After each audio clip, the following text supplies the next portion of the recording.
आज इस क्लास में हम आपको हिंदी व्याकरण की 50 महत्वपूर्ण प्रश्नों का एक टेस्ट कराने जा रहे हैं। यदि आप भी सीटेट 2026 एग्जाम के लिए पेपर फर्स्ट और पेपर सेकंड के लिए प्रिपरेशन कर रहे हैं, तो इस टेस्ट को आप दे सकते हैं और देख सकते हैं कि हिंदी व्याकरण में कितनी अच्छी तैयारी अभी तक आप लोगों ने किया है। हम आपको हिंदी व्याकरण की ही क्यों क्यों क्वेश्चन करा रहे हैं। हिंदी में 30 प्रश्नों में जो है लगभग 5 से 6 प्रश्न आपके पूछे जाते हैं। अब आप कहेंगे सर वो प्रश्न कहाँ पूछे जाते हैं, तो वो प्रश्न आपसे सीधे तौर पे ना पूछ करके गद्यांश और पद्यांश वाले पोर्शन में, काव्यांश वाले पोर्शन में 5 से 6 प्रश्न इस पे आपके बना लिए जाते हैं सीटेट में जो है, ठीक है, हिंदी में। तो इस टेस्ट को आप दे सकते हैं, देख सकते हैं कितनी अच्छी अभी तक आप लोगों ने तैयारी की है। तो चलिए विदाउट डिले जो है टेस्ट को स्टार्ट करते हैं और देखते हैं। चलिए ये रहा आपके पास पहला प्रश्न, फर्स्ट नंबर का प्रश्न। अत्यधिक शब्द में कौन सी संधि है? पहला प्रश्न है, गुण संधि होगी कि वृद्धि संधि होगी कि यड़ संधि होगी, अयादि संधि? बताइए इसका सही आंसर क्या होगा? क्या संधि का प्रश्न आएगा एग्जाम में, सही कर पाएंगे? अगर आ रहा है तो आंसर बताइए ना। इसका जो सही आंसर हो जाएगा, right answer option number C correct हो जाएगा। अब आप कहेंगे सर कैसे? हम आपको बता दें, यड़ स्वर संधि को य से लिखते हैं, यानी कि य, र, ल और व। इससे पहले अगर कहीं पे आधा अक्षर दिख जाए तो वो हमारी वहां पे कौन सी संधि होगी? यड़ संधि। जैसे यहाँ पे य है, य से पहले आधा अक्षर त है, यड़ स्वर संधि है। इसी तरीके से हमने पहचाना है। आप पूछे होंगे सर कैसे आप पहचाने हैं? चलिए टेस्ट का आपके पास अगला प्रश्न, ये रहा आपके पास शानदार प्रश्न। चलिए इसका आंसर बताएं। चौराहा में कौन सा समास है? दूसरा प्रश्न है, देखता हूँ कितने प्रश्न सही करते हैं। चौराहा में कौन सा समास है? तत्पुरुष है, द्विगु है, द्वंद्व है, कर्मधारय है? आंसर सोच ले मन में क्या हो जाएगा। सोच लिए? हाँ सर सोच लिए, इसका सही आंसर क्या हो जाएगा? जो इसका राइट आंसर हो जाएगा द्विगु समास हो जाएगा। द्विगु क्यों होगा? द्विगु समास कैसे पहचानते हैं? यानी द्विगु समास में जो पहला पद होता है वो संख्यावाची होता है। यहाँ पे देखिए चौराहे में जो चौ है, चौ मतलब होता है 4। यदि किसी शब्द का पहला पद, समास में 2 पद होते हैं, पहला पद अगर संख्यावाची है तो वो द्विगु समास होता है। ऑप्शन नंबर बी करेक्ट हो जाएगा। ये लीजिए टेस्ट का अगला प्रश्न। निम्नलिखित में से कौन सा शब्द तत्सम है? तत्सम का शानदार प्रश्न, तद्भव तत्सम का पूछा जाता आपसे है। बताइए आप लोग इसमें से, आग है, आंख है, अक्षत है, आज है? सोच लें कौन सा ऑप्शन होगा, उसके बाद हम आंसर आपको बता रहे हैं। प्लीज आप लोग सोचिए क्या आंसर होगा इसका। इसका जो सही आंसर हो जाएगा आपका अक्षत हो जाएगा। अक्षत हमारा क्या है? तत्सम है। बाकी आग, आंख और आज ये हमारा जो है तद्भव है। तो तद्भव तत्सम से भी आपका एक प्रश्न पूछा जाता है। अगर आप 5 के 5 प्रश्न, 6 प्रश्न 30 में सही करना चाहते हैं तो इस टेस्ट को कंप्लीट देके जाइएगा। ये लीजिए आपके पास अगला प्रश्न। उन्मेष में किस उपसर्ग का प्रयोग हुआ है? ये लीजिए उपसर्ग का प्रश्न आ गया। बदल बदल के प्रश्न आ रहे हैं हर तरह के, ठीक है। यहाँ पे उन्मेष में कौन सा उपसर्ग है? उप है, उद है, अपी है या अभी है? क्या उपसर्ग प्रत्यय आपको आ रहा है? अगर आ रहा है तो प्लीज इसका आंसर मन में सोच लें। क्या हो सकता है उपसर्ग में? किस उपसर्ग जो है उन्मेष में? तो इसका जो सही आंसर हो जाएगा यहाँ पे उद हो जाएगा। उद या यहाँ पे क्या होना चाहिए था? उत होना चाहिए था। अब आप कहेंगे सर आप कैसे पहचाने हैं? तो किसी भी शब्द में अगर आपको उपसर्ग पहचानना हो, प्रत्यय पहचानना हो या संधि पहचानना हो या विग्रह, समास विग्रह करना हो, तो सिर्फ एक काम करिए, उस शब्द को 2 भाग में तोड़ दिया करिए बीच से, बोल बोल करके, बोल बोल करके। तो जब इसको हम 2 भागों में तोड़ेंगे तो हो जाएगा उत प्लस क्या हो जाएगा? मेष हो जाएगा या उद हो जाएगा यहाँ पे। तो यही इसका उपसर्ग। उपसर्ग क्या होता है? किसी शब्द में पहले लगते हैं। ज्यादा समय नहीं लेंगे, टेस्ट का अगला प्रश्न आपके पास यहाँ पे। घबराहट में कौन सा प्रत्यय है? हट है, आहट है, राहट है, हट है? आप लोग बताएं इसका आंसर क्या होगा। टेस्ट दे रहे हैं ना? हाँ, छोड़ करके मत टेस्ट जाइए। बहुत कम समय में 50 प्रश्नों का टेस्ट कराऊंगा और देखूंगा कितने प्रश्न आप सही करते हैं। घबराहट में कौन सा प्रत्यय है? प्रत्यय क्या होता है नहीं बताएंगे, पहले आप लोग बताएं कौन सा ऑप्शन सही हो जाएगा। इसका राइट आंसर से हो जाएगा, सही आंसर इसका हो जाएगा ऑप्शन नंबर बी, आहट हो जाएगा। सर कैसे पहचाने हैं? हम आपको बता दें, घबराहट शब्द में इसको 2 शब्दों में आप तोड़ देंगे। तो प्रत्यय क्या होता है? किसी शब्द के अंत में लगते हैं। जब घबराहट बोल रहे हैं तो अंत में आहट आ रहा है, तो प्रत्यय क्या होता है कि शब्द के अंत में होते हैं। आहट इसमें हो जाएगा। लीजिए टेस्ट का अगला प्रश्न, छठवां। अस्थावर का विलोम शब्द क्या है? क्या आपको पता है अस्थावर का विलोम शब्द क्या होता है? कई वनडे एग्जामों में ये प्रश्न पूछा गया। चंचल है, चेतन है, जंगम है या जड़ है? सिर्फ सीटेट में नहीं, कई वनडे एग्जाम में रिपीट होता हुआ। बताइए प्लीज आंसर क्या हो जाएगा। तो कहेंगे सर अस्थावर का जो विलोम शब्द हो जाएगा, बिल्कुल सर सही बता रहे हैं, जंगम होगा। हम लोग ये भी सोच रहे थे यही वाला। चलिए ये रहा आपके पास अगला प्रश्न। इसका आंसर बताना बताना है 7वां है, जो सब कुछ जानता हो के लिए एक शब्द है, अल्पज्ञ, बहुज्ञ, सर्वज्ञ, अज्ञ। पहले आप लोग बताएं, जो सब कुछ जानता है उसके लिए एक शब्द इसमें से कौन-सा होगा? आ रहा है कि नहीं? आ रहा है कि नहीं? आ रहा है सर। बिल्कुल सर, जल्दी से ऑप्शन टिक करिए, हम लोग देख लिए हैं कौन-सा ऑप्शन सही हो जाएगा। ऑप्शन नंबर सी सही हो जाएगा, सर्वज्ञ। जो सब कुछ जानता है, सर्वज्ञ हो जाएगा। ऑप्शन नंबर यहाँ पे सी सही है। लीजिए 8वां प्रश्न, नाक रगड़ना मुहावरे का सही अर्थ है। मुहावरे से प्रश्न पूछा गया। नाक रगड़ना मुहावरे का सही अर्थ है, 4 ऑप्शन आपके पास हैं। यहाँ पे बताना है क्या राइट आंसर होगा। नाक में चोट लगना, इज्जत देना, दीनतापूर्वक प्रार्थना करना, चापलूसी करना। आप लोग बताइएगा नाक रगड़ना का आ रहा है कि नहीं? आ रहा है? हाँ सर, बिल्कुल हम लोग देख लिए हैं। आंसर आप जल्दी से टिक करिए। हाँ, बिल्कुल अगर आपने ऑप्शन नंबर सी सोचा है, दीनतापूर्वक किसी से प्रार्थना करना, गिड़गिड़ाने के सेंस में नाक रगड़ने का मुहावरे का यही अर्थ होता है।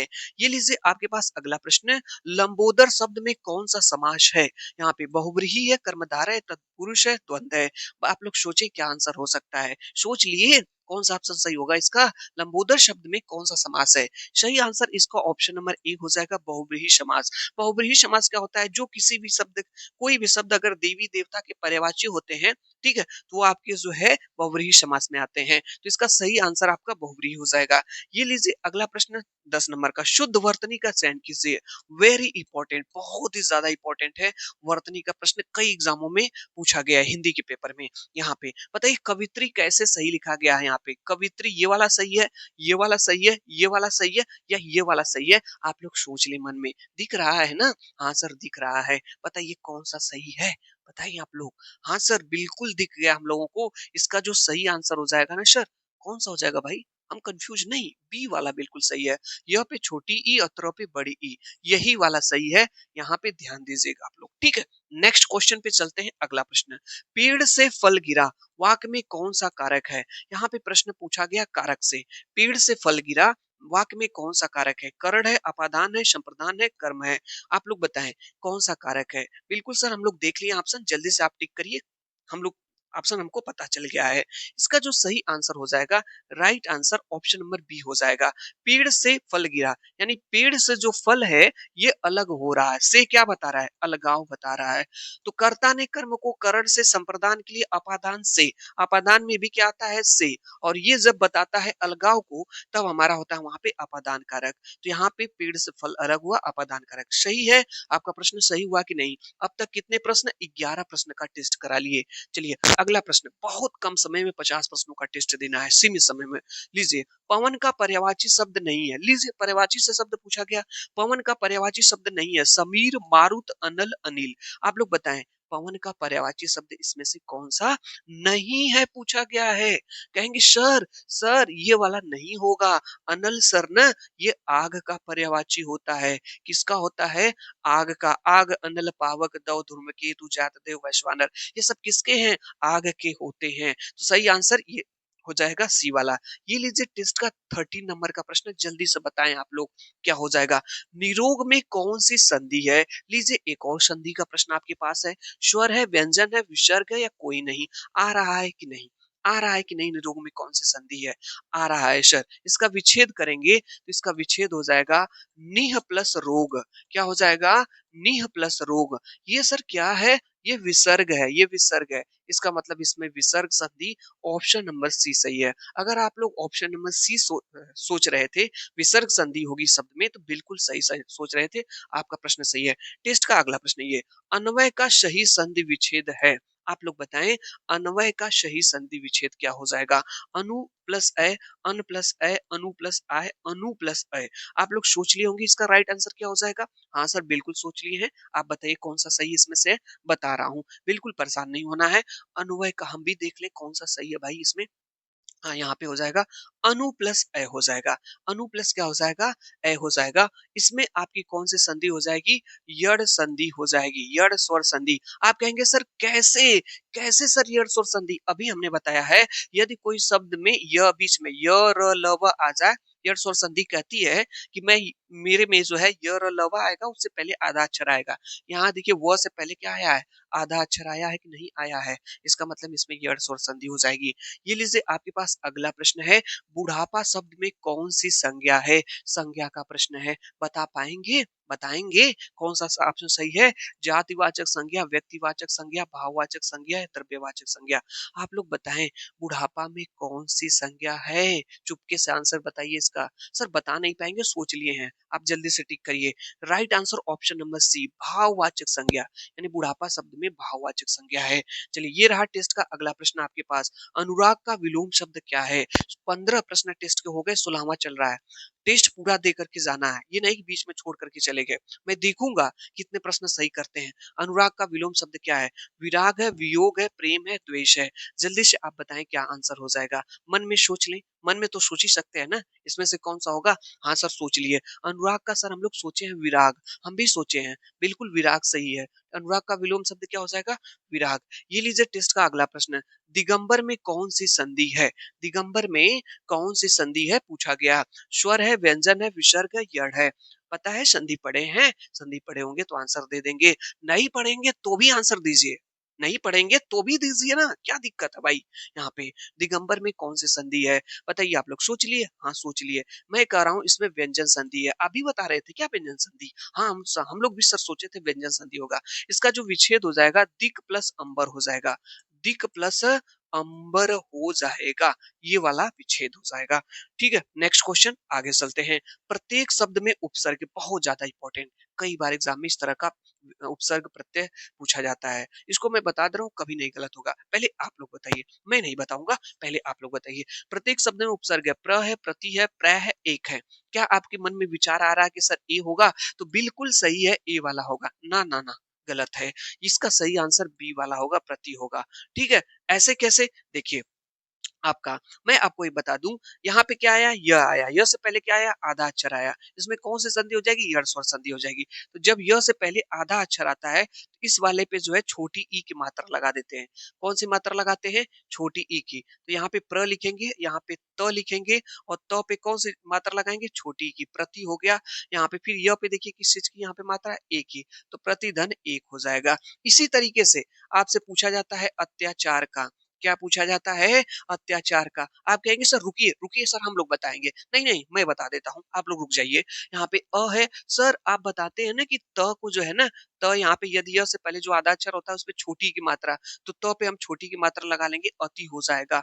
और यहाँ पे य पे के बाद यहाँ पे क्या उस मात्रा? आ की है, तो अति प्लस क्या हो जाएगा? आचार। पूछा जाएगा अत्याचार का संधि विच्छेद क्या हो जाएगा? अति प्लस आचार होगा। अत्याचार में कौन सा उपसर्ग है? तो आप बता देंगे अति हो जाएगा। हो जाएगा कि नहीं? हाँ सर हो जाएगा। समझ गए होंगे? हाँ। टेस्ट का अगला प्रश्न, समय नहीं लेंगे यहाँ पे। प्रश्न है, आंख का तारा का अर्थ है बहुत सुंदर, बहुत प्यारा, बहुत बुद्धिमान, आंखों का इलाज। बताएं आंसर इसका। आप लोग बिना बताए जाना नहीं है किसी को, आप लोगों को बता के ही जाना। आंख का तारा कोई है किसी के लिए तो क्या है? सर हमको पता है, बहुत प्यारा है। ठीक है, क्या है? बहुत प्यारा है। चलिए नेक्स्ट क्वेश्चन टेस्ट का ये रहा।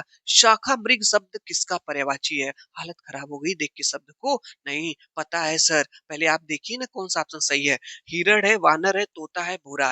बताइए शाखा मृग किसको कहा जाता है? आपको बताना है। राइट आंसर इसका क्या हो जाएगा? बताना है, बताएंगे? हाँ पता है, वानर हो जाएगा, वानर। ठीक है, नेक्स्ट क्वेश्चन पे चलते हैं। अगला प्रश्न, व्युत्पत्ति के आधार पे संज्ञा के कितने भेद? बहुत ज्यादा इंपॉर्टेंट, नहीं पता है गलत हो जाएगा। यहाँ पे पूछा गया व्युत्पत्ति के आधार पे संज्ञा के कितने भेद हैं? 3 है, 4 है, 5 है, 6 है? क्या आपको पता है? पता है व्युत्पत्ति के आधार पे संज्ञा के कितने भेद हैं? सोच लिए मन में, बताएं आंसर। हाँ सर बताएं। 3 होगा। नहीं पता है जान लीजिए। 3 कौन कौन से हैं ये भी जान लीजिए। पहला आपका योग है, दूसरा सॉरी पहला आपका क्या है? रूढ़ है, दूसरा क्या है? यौगिक होता है, और तीसरा हमारा होता है योग रूढ़ होता है। ये जो है आपका किसके आधार पे? व्युत्पत्ति के आधार पे संज्ञा के 3 गो भेद होते हैं, यही 3 होते हैं, रूढ़, यौगिक, योग रूढ़। याद रखिएगा, गलत नहीं होना चाहिए एग्जाम में आए तो। 22 नंबर का, कनक कनकते शौगुनी में कौन सा अलंकार है? अलंकार का प्रश्न। गद्यांश, काव्यांश, पद्यांश दे देगा, और उसमें ये पूछ देगा इस वाले लाइन को दे करके कि इसमें कौन सा अलंकार है? अनुप्रास है, यमक है, श्लेष है, उपमा है? अलंकार पढ़े हैं? हाँ सर पढ़े हैं। आंसर बता देंगे? हाँ सर बिल्कुल पता है। पहले आप ऑप्शन तो दीजिए, ऑप्शन दिया हूँ टिक करिए ना कौन सा सही है, मन में सोचिए ना क्या हो जाएगा। सोच लिए सर बी वाला। अगर आपने बी सोचा यमक अलंकार, बिल्कुल आपने सही सोचा। लीजिए टेस्ट का अगला प्रश्न आपके पास आता हुआ, रचना के आधार पे वाक्य के कितने भेद हैं? किसके आधार पे पूछा है? रचना के आधार पे, बनावट के आधार पे वाक्य के कितने भेद देते हैं? 2, 3, 4, 8। सर प्रश्न ही नहीं समझ में आया। नहीं आया तो याद कर लीजिए ना, क्या दिक्कत है? नहीं आ रहा है तो याद तो कर ही सकते हैं, एक बार देख लेंगे तो पता भी चल जाएगा। हाँ, यहाँ पे अगर आप सोच रहे हैं 3 तो बिल्कुल सही है और ये तुक्का में आपका सही हो गया, लेकिन आप एक सोचिए तीनों कौन है, क्या पता है आपको? नहीं पता है तो जान लीजिए। रचना के आधार पे जो वाक्य के भेद होते हैं ना, 3 होते हैं 3। पहला आपका होता है सरल वाक्य, दूसरा आपका वाक्य होता है मिश्र वाक्य, तीसरा वाक्य होता है आपका संयुक्त वाक्य। थोड़ा-सा जानकारी ज़रूर ले लीजिए, इसके बाद आप ये तीनों वाक्य होते हैं। लीजिए टेस्ट का अगला प्रश्न है, सर जल्दी कराएँ टेस्ट को। बिल्कुल करा रहे हैं, बहुत फास्ट करा रहे हैं।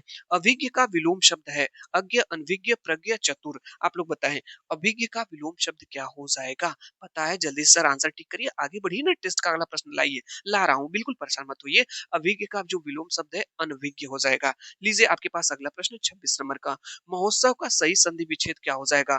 महो प्लस उत्सव, महा प्लस उत्सव, मह प्लस उत्सव, महे प्लस उत्सव।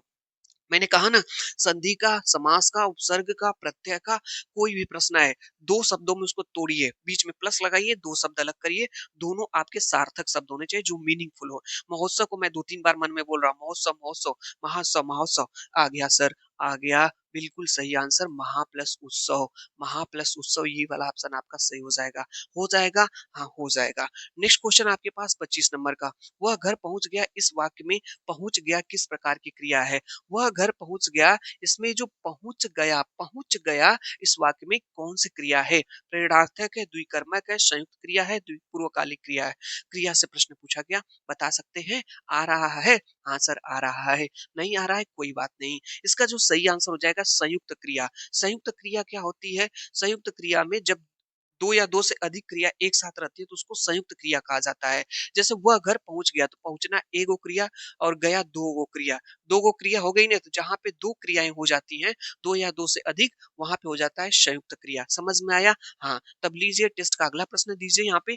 तरड़ी का पर्यायवाची शब्द है सूर्य, युवती, नदी या नाम? आप लोग बताएँ तरड़ी का पर्यायवाची शब्द यहाँ पे क्या है, आपको बताना है। राइट आंसर क्या हो जाएगा? इसको मैं छोड़ रहा हूँ, आप कमेंट्स बॉक्स में बताएंगे इसका आंसर। ये एक प्रश्न आपका टेस्ट का आपके पास रहेगा। ये लीजिए 28 नंबर का प्रश्न, आजीवन में कौन सा समास है? तत्पुरुष है, कर्मधारय है, अव्ययी भाव, बहुव्रीहि है? आप लोग बताएं आजीवन में कौन सा समास है? इसमें जो है ना सर, ये जो समास हो जाएगा अव्ययी भाव। कैसे पहचाने हैं? आ रहा है, यदि किसी शब्द में पहले आ जाए, भर आ जाए, बद आ जाए, इस तरह के शब्द आते हैं, तो वो उपसर्ग के तौर पे, तो उसमें आपका जो समास होता है अव्ययी भाव समास होता है। नेक्स्ट क्वेश्चन आपके पास, उपेक्षा का विलोम शब्द क्या है? परीक्षा, अपेक्षा, उत्प्रेक्षा, लौकिक।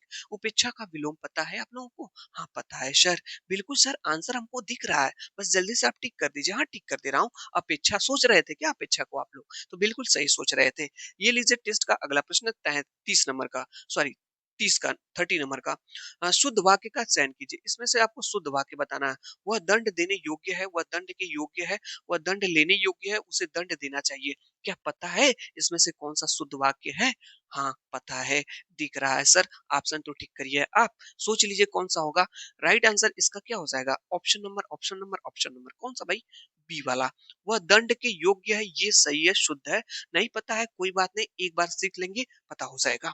नेक्स्ट क्वेश्चन आपके पास ये रहा, प्रत्युत्कार शब्द में प्रयुक्त उपसर्गों की संख्या है, यानी ई वाला जो शब्द है ना प्रत्युत्कार, इसमें क गो उपसर्ग है आपको बताना है। एगो, दो गो, तीन गो या कोई नहीं, आपको बताना है।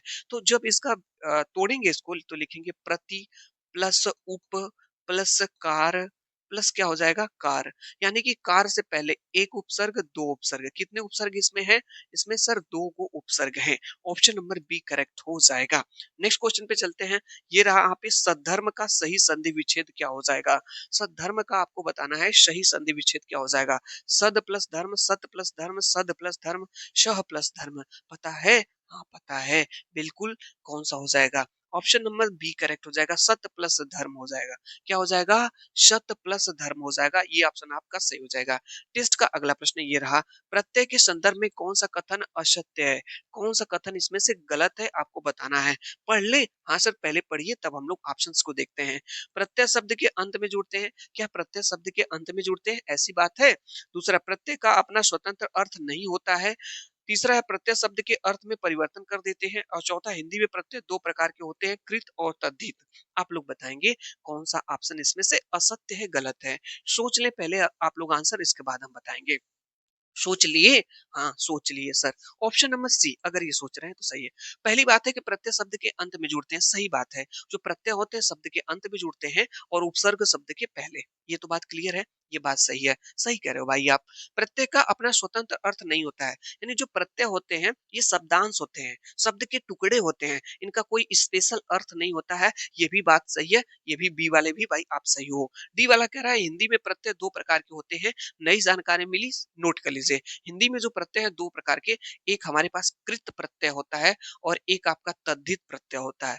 कितने प्रत्यय होते हैं? दो, एक कृत प्रत्यय और एक तद्धित प्रत्यय आपका होता है।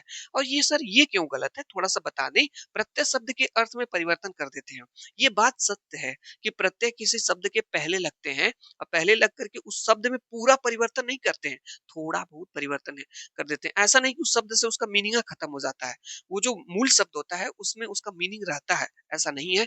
सही आंसर आपका ये वाला हो जाएगा। लीजिए टेस्ट का अगला प्रश्न, कृतज्ञ शब्द का सही विलोम क्या है? चलिए बताइए, बताइए आप लोग। विलोम हम लोग सर बहुत अच्छे तरीके से आता है, तो बताइए विलोम इसका कृतज्ञ का, अकृतज्ञ, कृतज्ञ, कृतार्थ या संवेदनहीन। आप लोग बताएंगे क्या हो जाएगा? सर एकदम क्वेश्चन बहुत आसान है। कृतज्ञ का जो विलोम हो जाएगा अ, ना ना, गलत है, गलत, बिल्कुल गलत। ये वाला ऑप्शन कृतज्ञ का कृतज्ञ हो जाएगा।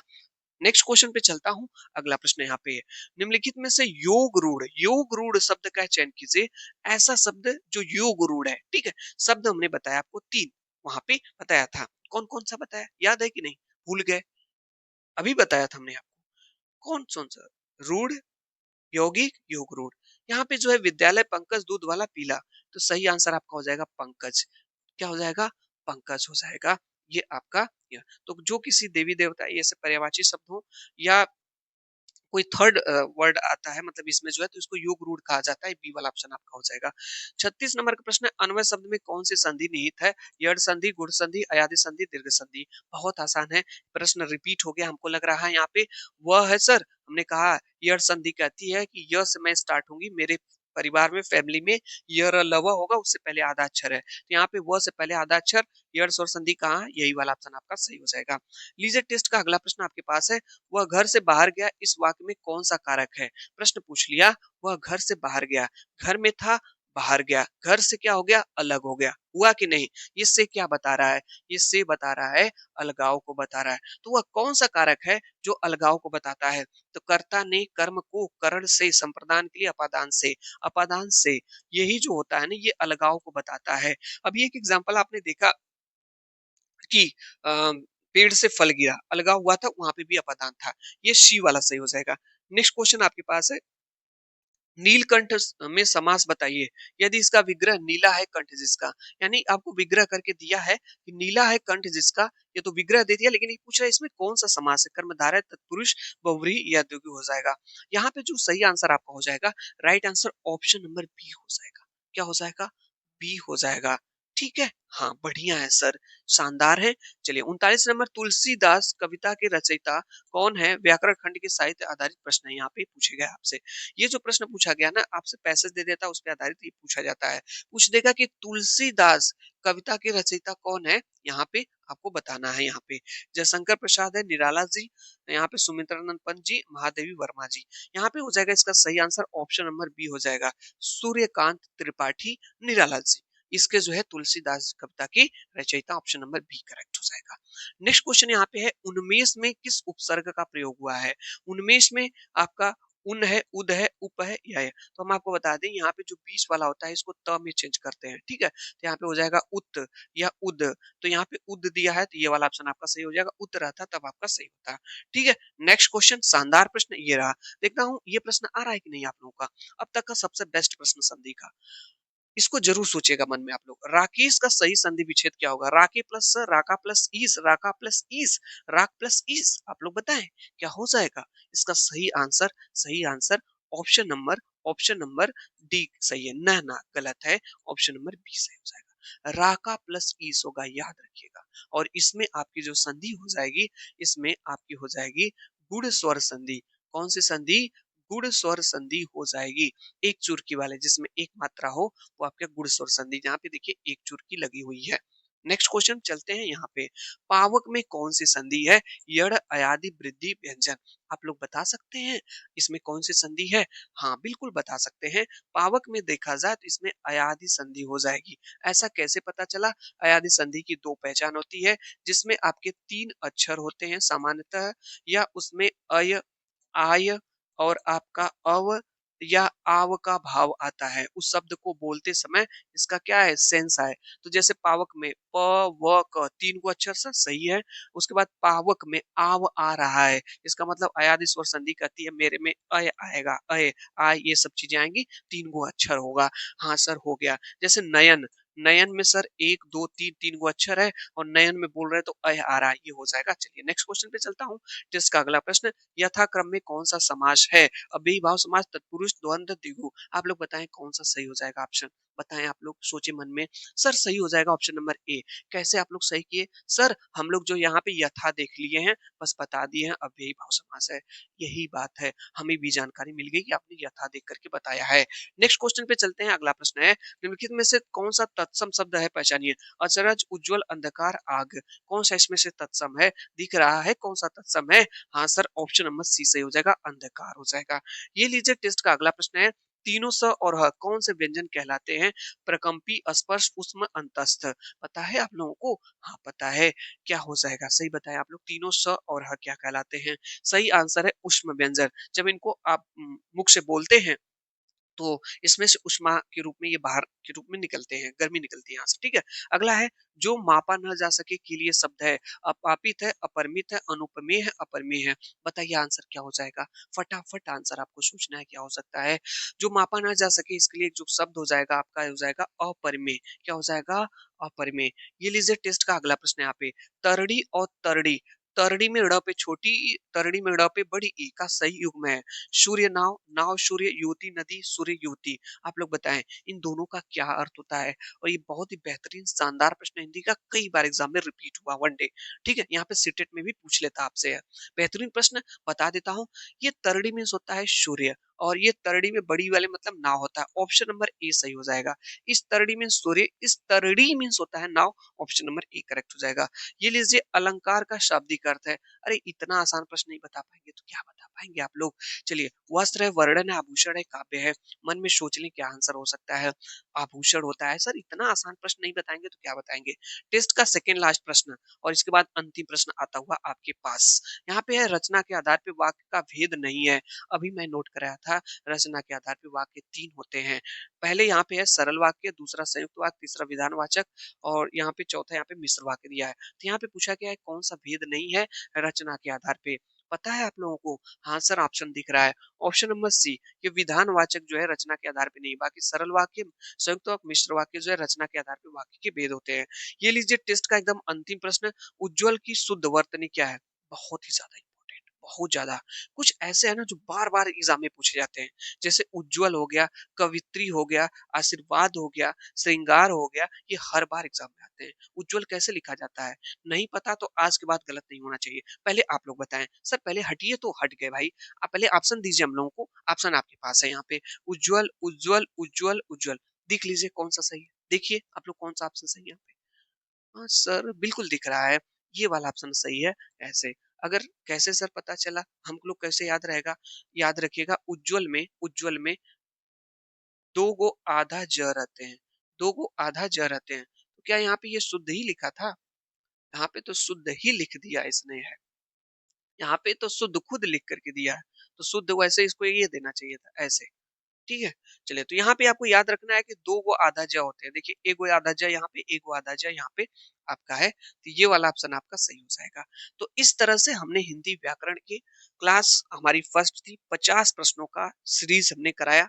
इस 50 प्रश्नों में आपको संधि, समास, उपसर्ग, प्रत्यय, उसके बाद तद्भव, तत्सम, पर्यायवाची शब्द, विलोम शब्द, सब शब्दों के लिए एक समूह, मुहावरा, लोकोक्ति, संज्ञा, सर्वनाम, क्रिया, विशेषण, जो से भी प्रश्न आया 50 प्रश्नों का एक सीरीज थी। इसमें कितने प्रश्न सही हुए, आप अपना एनालिसिस कर पाए होंगे आकलन।